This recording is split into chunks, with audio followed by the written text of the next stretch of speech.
Well, today is the start of the Support Sunshine Coast campaign for Mooloolaba.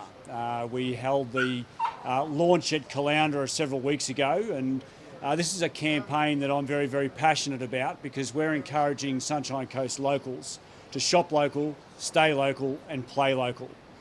As the borders are shut and as tourism is really suffering in Queensland, the best thing Sunshine Coast locals can do is support local businesses by coming out and supporting local shops, staying locally at accommodation houses, and also the tourist facilities by playing locally here as well.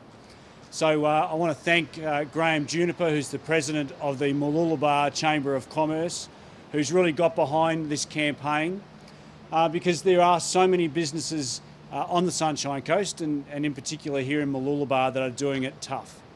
Businesses are hurting so much, and that's why it is so very, very important for Sunshine Coast locals to support Sunshine Coast businesses. The locals represent about 58% of our income in Mooloolaba.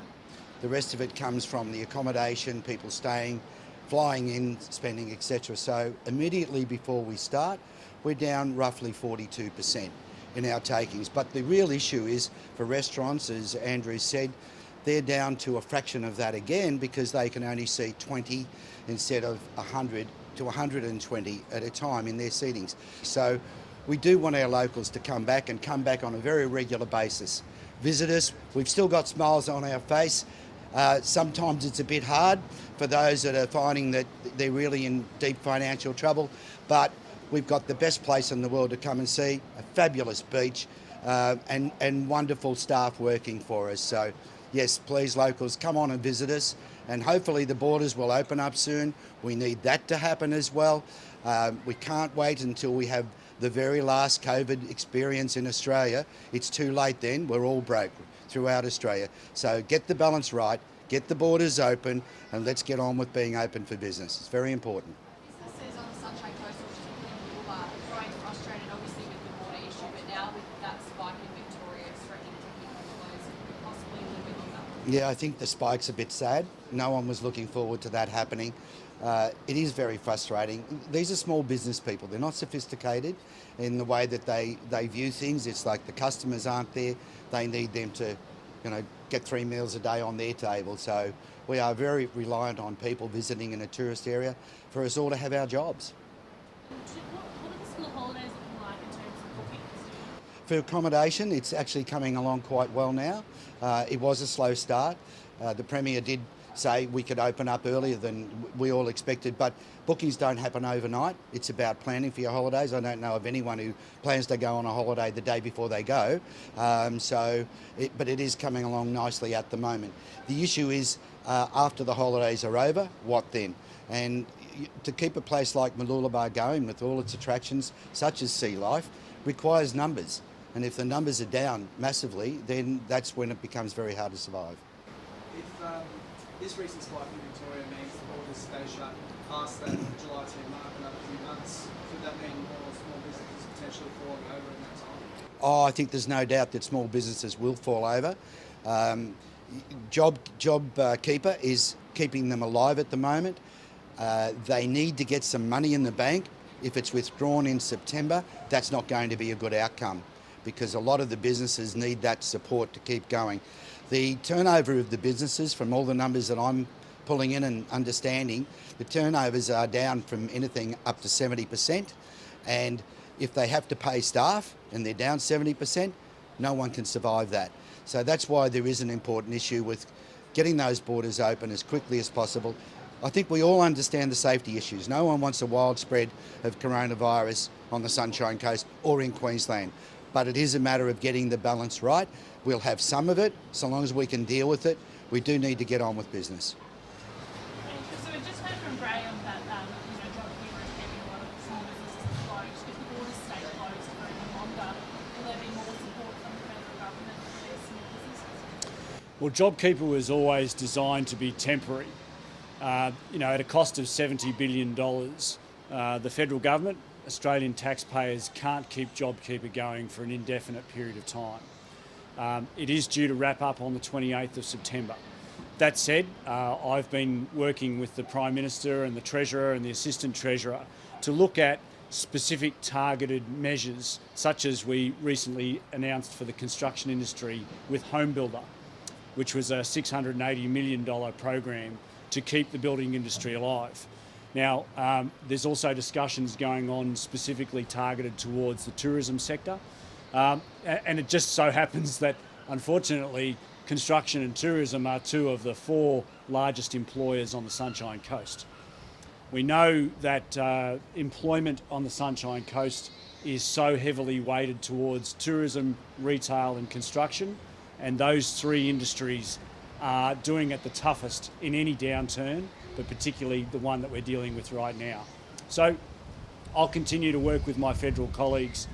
The last thing the tourism sector needs is a hard shut-off come September, but at the end of the day, also we've got to realise that at a cost of $70 billion, the Australian taxpayer just can't keep that going indefinitely.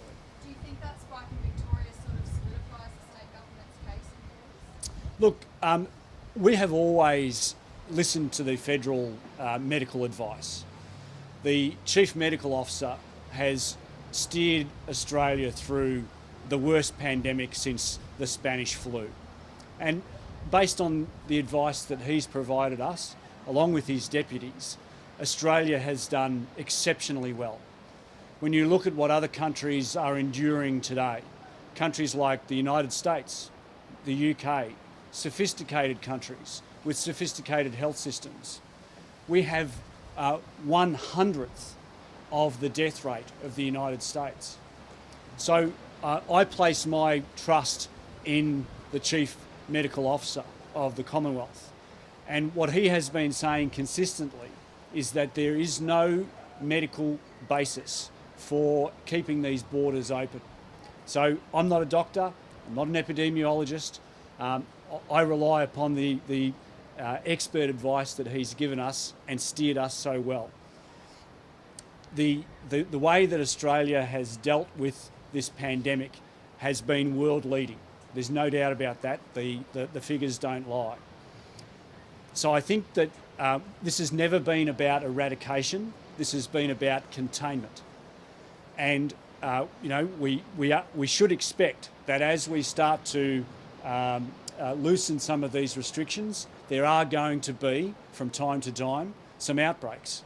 And for as long as we don't have a serum, a vaccine for this disease, then we are going to have to face this long term. But it's how we manage that.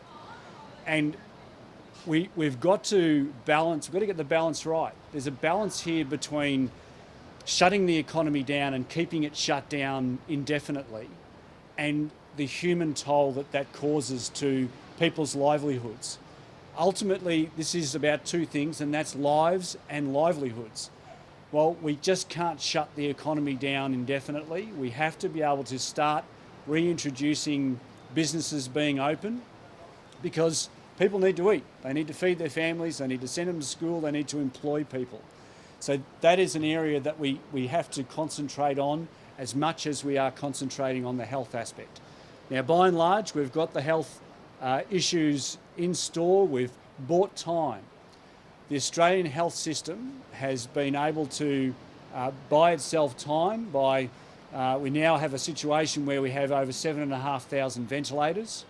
We have a much more well-trained medical staff in our hospitals to deal with this pandemic. And whilst no one wants to see 7,500 people on ventilators by any stretch,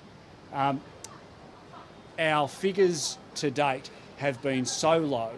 It's about getting that balance right between opening the economy and treating the health crisis correctly. So in short,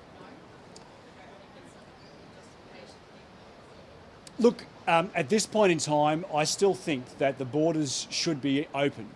The health advice from the Chief Medical Officer is that there is no justification for the borders to be closed. I actually rode through the border at Wollongata just on Saturday. There was police manning the checkpoint. The police I think it's fair to say, are exasperated by this as much as anybody. They want to be able to get back to their jobs of policing, and businesses want to be able to get back to the task of opening their business and feeding their families. Andrews, is there a case for fine-tuning that release? The outbreak in Victoria, is it fair enough that we say that people from Victoria perhaps we need to have a second look? What's your thoughts there? I mean, is it just all open, all shut, or is there some fine-tuning or finesse that we can put into that equation? Well, I think, Charles, the story has been so far, rather than shutting down entire states, there's been discussions around having particular suburbs that might be closed down. And we've seen that this morning, that the Chief Medical Officer of the Commonwealth has warned about particular municipalities as being hotspots. And when you come into Queensland from interstate, as I did, returning from Canberra from 2 sitting weeks, I had to fill out a declaration that I hadn't been to particular hotspots. And that might be a way that we can deal with this. If you live or have been in a particular hotspotted area, in a particular municipality, well then, maybe that's something that we could look at, some fine tuning. But as far as closing down the borders to all and sundry from other states, that makes it very difficult. I think too, I'd also like to point out that, what we've seen in the last couple of weeks is a social experiment, if you like. The state governments tacitly approved all of these demonstrations that were going on 2 weeks ago. So it should come as no surprise that we are now starting to see a spike in infection rates. It should come as no surprise to Australians that the people who congregated in their tens of thousands in small areas like King George Square in Brisbane, it's no surprise to me, it's no surprise to the vast majority of Australians that we are starting to see a spike in numbers. But is there any evidence that those people that gathered in King George Square are actually now a source of new outbreak? Well, Charles, there is evidence. We have seen people who have congregated in these demonstrations that have come down with COVID. Now, whether they developed COVID there or whether they developed COVID somewhere else, the point is that against the best medical advice in the world, they congregated in those areas en masse, tens of thousands of people. And what I don't understand, and what I know that the vast majority of Australians don't understand, is that why it was all right for those people to be able to do that, but now if you take, for example, the Victorian Premier is saying no more than 5 people in a household should be gathered in a household. It just smacks of hypocrisy. Why there's one rule for 30,000 people to congregate in a demonstration, and why families shouldn't be allowed to have more than 5 people in their own homes.